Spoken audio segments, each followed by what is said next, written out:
Mga kapulisan ng 68,000 pisong halaga ng ilegal na droga mula sa 2 menor de edad sa ikinasang buy-bust operation sa Cebu City. Yan ang tinutukang balita ni Patrolwoman Annalyn Canoog.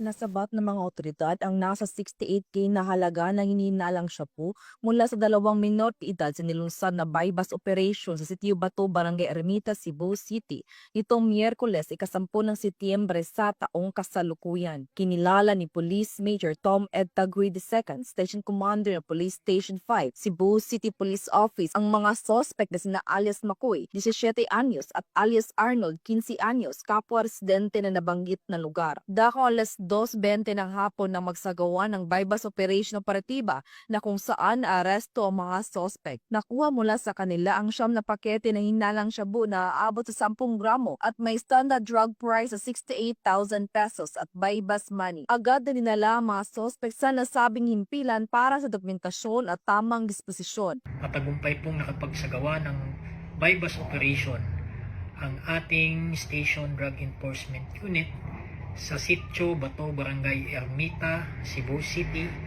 nitong alas 2 ng hapon, September 10, 2025.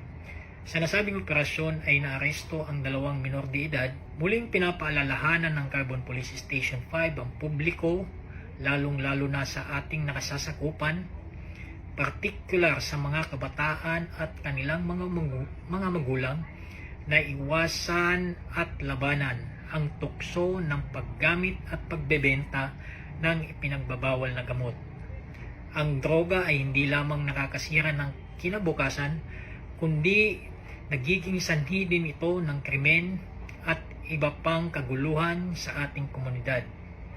Naniniwala ang Carbon Police Station 5 na ang tagumpay laban sa iligal na droga ay nakasalalay hindi lamang sa aksyon ng ating kapulisan, kundi sa pakikisa na rin ng ating komunidad. Patuloy ang maigting na kampanya ng kapulisan laban sa iligal na droga bilang bahagi ng advokasya para sa ligtas at maayos na pamayanan sa ilalim ng bagong Pilipinas. Mula dito sa Cebu City, ako ay ang PNN correspondent, Patrolwoman Annalyn N. Canoog, alagad ng batas, tagataguyod ng Balitang Pulis.